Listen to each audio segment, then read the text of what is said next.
did the American negotiators in Islamabad a week and a half ago negotiate in behalf of the United States or in behalf of Israel?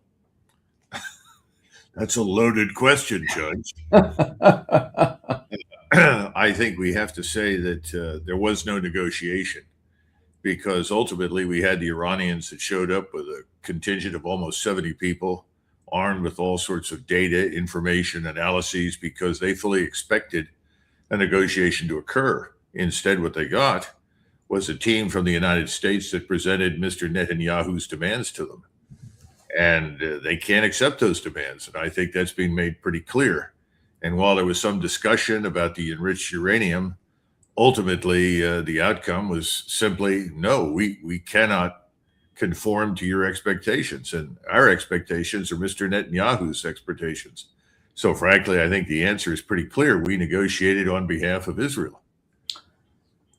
If Donald Trump comes to his senses and enters into some kind of an agreement, say along the lines of the JPCOA, which he condemned as a private citizen and literally ripped up in his first term, would Netanyahu try to wreck or disrupt such a peace plan so as to continue the war? Because without it, he has no political ground on which to stand. Well, I think Mr. Netanyahu regards this as an all or nothing proposition. In his estimation, and I think in the estimation of the people that surround him, this is Israel's best shot at removing what Israel considers to be its most serious threat, and more important, its most serious obstacle to their domination of the entire region. Now, why do they feel that way? Because they have essentially unconditional total control of U.S. military power in the region. I think the CENTCOM commander, who's now Admiral Cooper, his predecessor was Kurilla. These men have fallen all over themselves to ingratiate themselves with Mr. Netanyahu, understandably, since that's ultimately the man that is calling the shots in the region. So I think Mr. Netanyahu's view is either I make this work, I realize the greater Israel project, it becomes real as a result of destroying Iran, or we in Israel are going to have a tough time surviving in the region. And I think he's probably right, because you can't call all of your neighbors subhuman or criminals and then expect to get along with them when the war stops. And that's his position. So, yeah, I think he's in this to the bitter end, and he's going to do whatever he can to obstruct any sort of arrangement that brings this conflict to a close. Were you struck by the language chosen by Prime Minister Netanyahu at a press conference after that negotiation was over, when he referred to Vice President Vance as reporting to him as other administration officials do daily? Do you think that was just a turn of phrase or revealing something deeper that we should know about? Well, I think it was more likely a Freudian slip.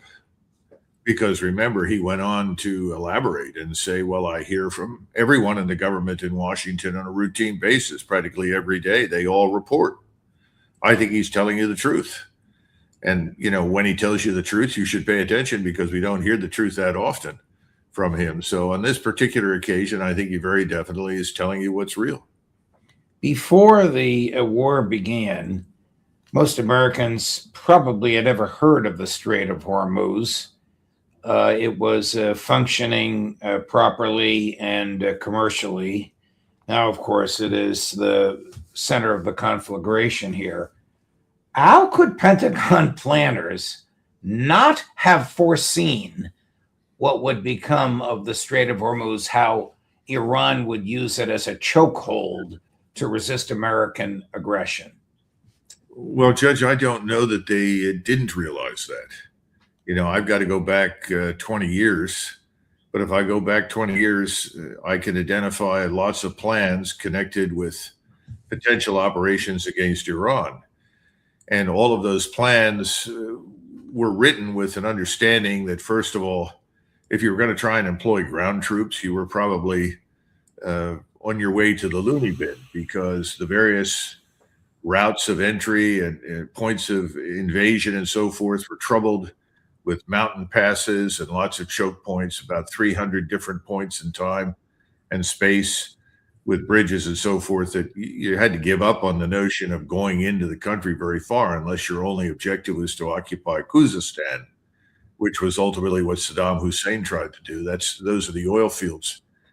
But otherwise, everything revolved around targeting and trying to induce the Iranian government to comply. But most of these plans were developed before there was the full realization of how profoundly warfare had changed.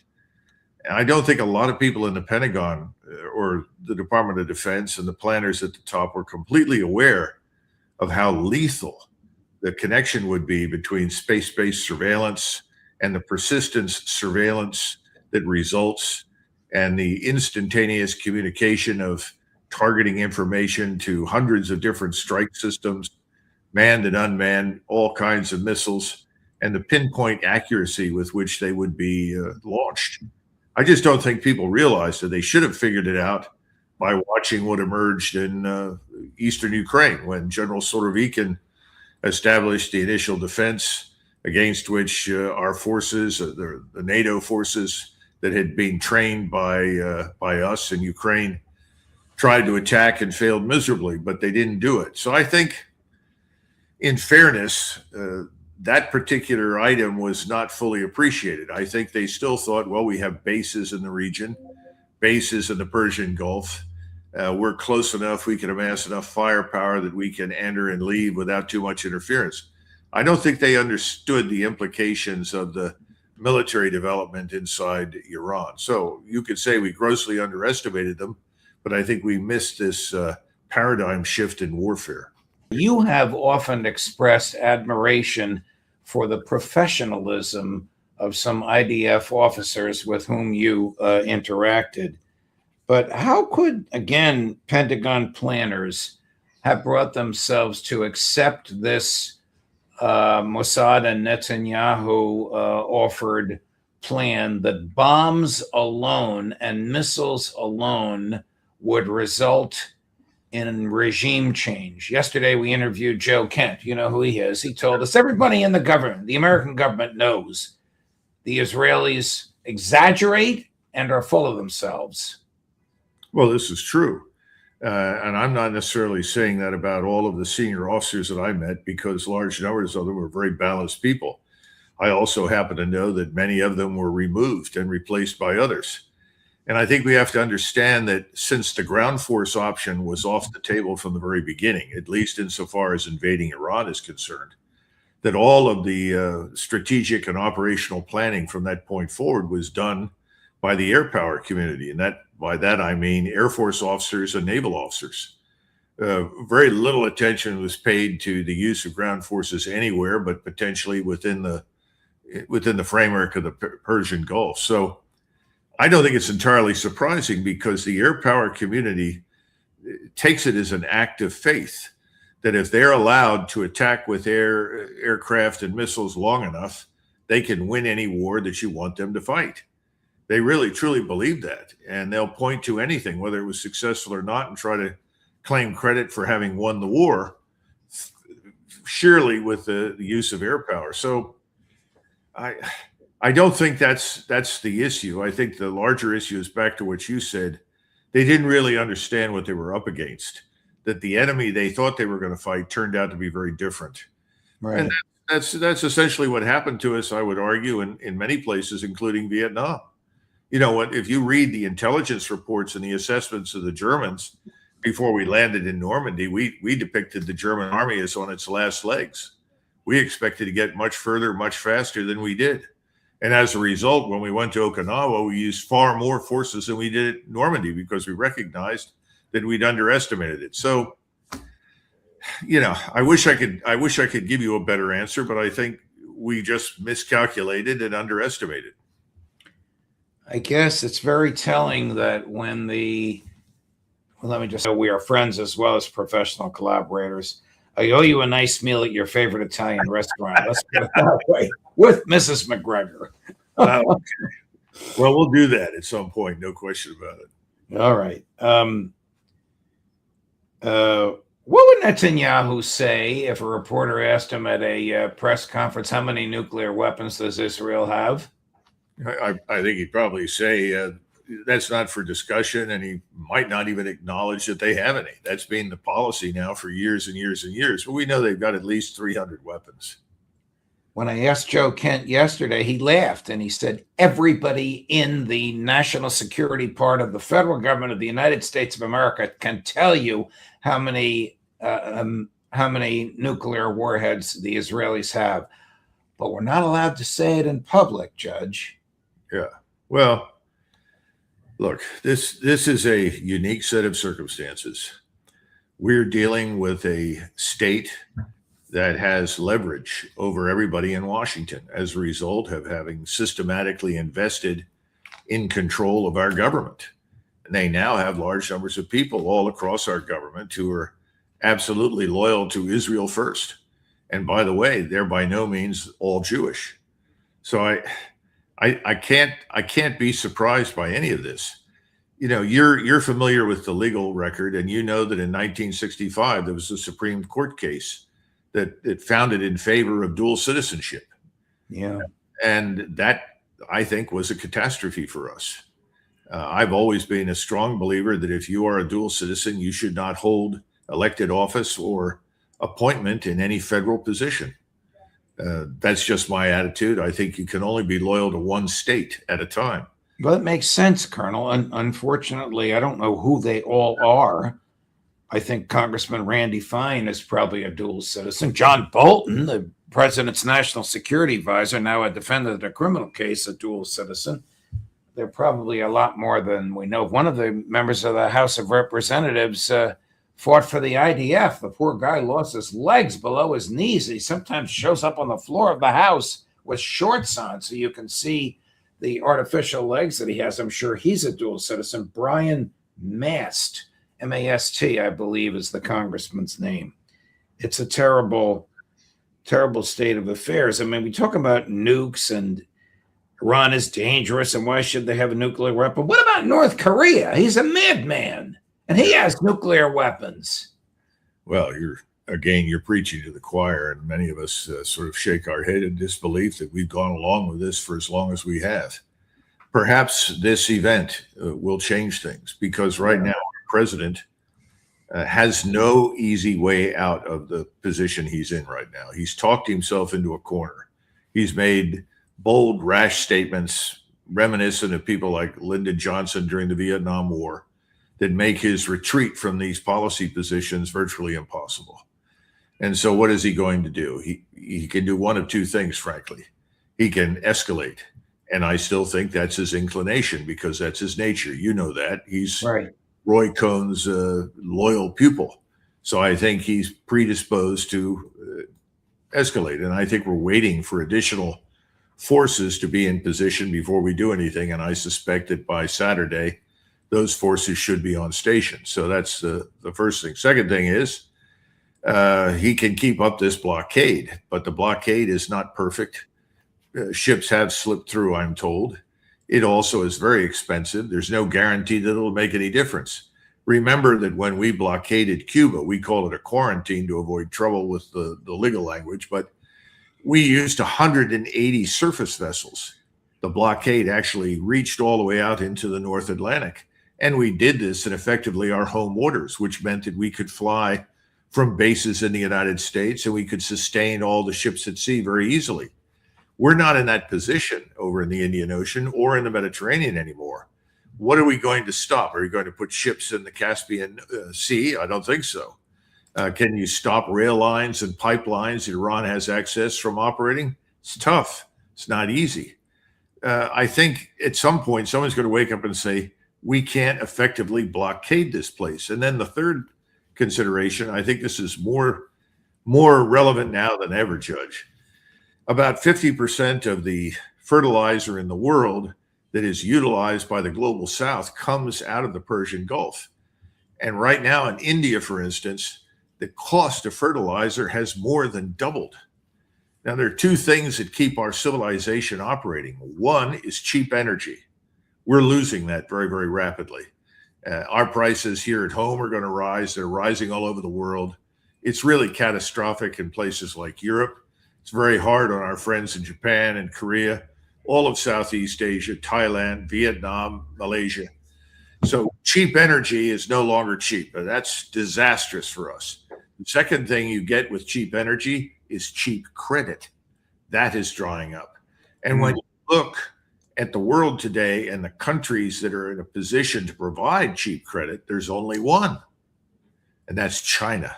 And China is very rapidly becoming the safe haven for cash from all over the world, not the United States, not anymore. And we also forget that when we freeze billions of dollars that belong to the Russians, billions that belong to Iran, billions that belong to anybody, we send a terrible signal to the rest of the world that if you put your money within our reach, if you use our system, our SWIFT system and so forth, we can do with your cash, with your assets, anything we want whenever we do it. Right. China is not going to do that. It's made it very clear. So what we've done with this crisis thus far is not simply made China that much more attractive as a reliable business partner for the world. We've also made BRICS an extremely attractive organization to join and get out from under us. So logic dictates, dump the blockade, release the funds, and announce to the world that on humanitarian grounds, you, President Donald Trump, are ending this conflict because it's hurting the world. And you know that, and you don't want to hurt the world. You want complete freedom of navigation for everyone. And so we're ending this blockade and we are disengaging, and we will find other ways to resolve our dispute with Iran. But, Judge, we have a party that's involved. Israel. That is Israel. And Israel is not going to allow that. Let me ask you a philosophical question. Do, of course, hold a doctorate of philosophy. No. International relations. Don't make me into a philosopher, Judge. All right. It's called a PhD, but it's certainly in international relations. But this is imbued with international relations. How odd is the bonding between the United States and Israel?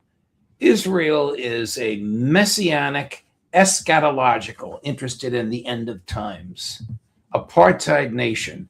The United States is the opposite. It is secular. It believes in the value of every human being, and it embraces the Enlightenment. How did we get to this bond? Well, I think you've got to go all the way back to World War II and Harry Truman. A close friend of mine that I went to school with for years, and he happens to be Jewish, and he would tell me routinely the death of 6 million Jews in World War II was the down payment on the state of Israel. And to a large extent, I think he's right. And I think that Truman saw it that way. Many people did at the time, that as a result of this long history of being tossed out of virtually every country in Europe and many other countries in the Middle East and around the world, Jews deserved a safe haven.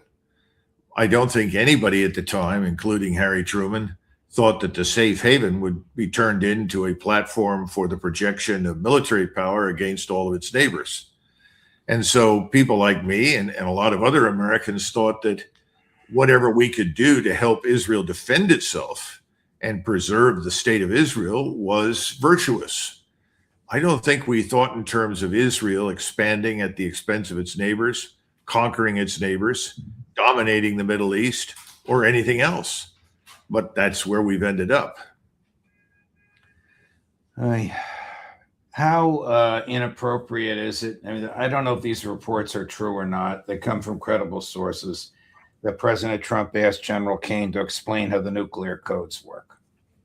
How inappropriate and dangerous, if this is true, and dangerous would that have been for the President of the United States to contemplate the use of nuclear weapons against this country at this time?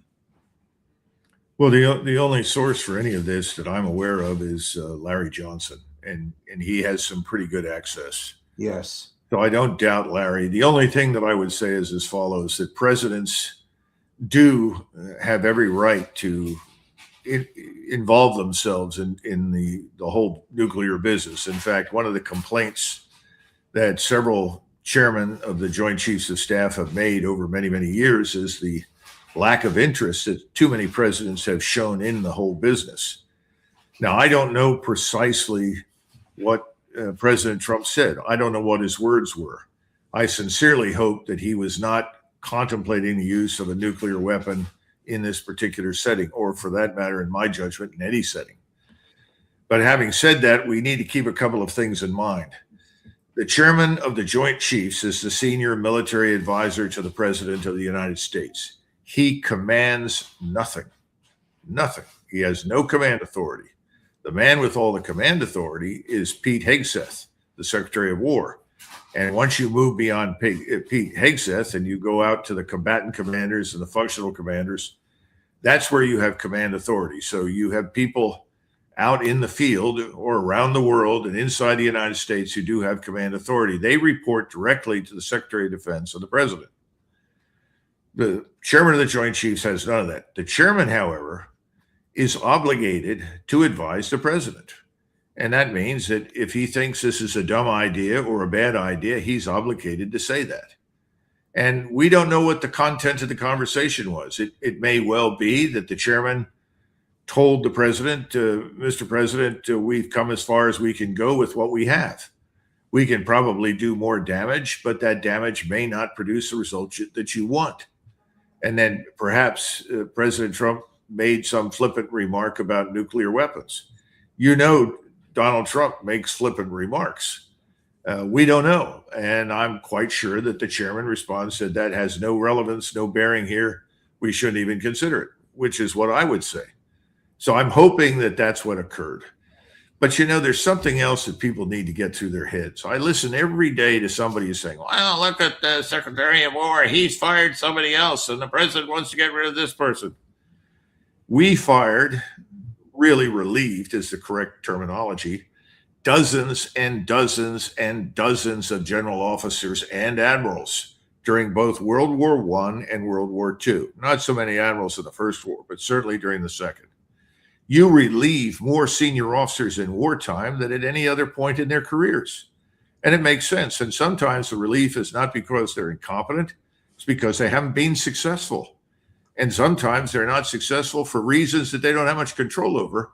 But as George Marshall used to say, I don't have time to do that. I've got to win. This man's been unlucky. We're going to put somebody else in there and find out if he can do better. In other words, it wasn't necessarily personal. And sometimes the people that you remove are exhausted. They can't keep up.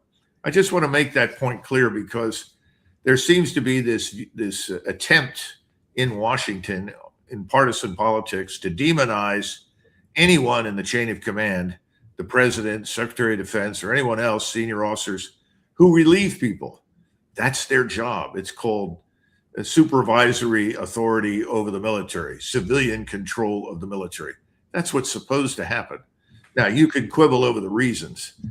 Now, I haven't heard President Trump express the view that he wants to relieve the chairman of the Joint Chiefs. He seems to talk to the man, and the man talks to him. That's a good thing. Let's hope it was what I described and not something worse. Wow.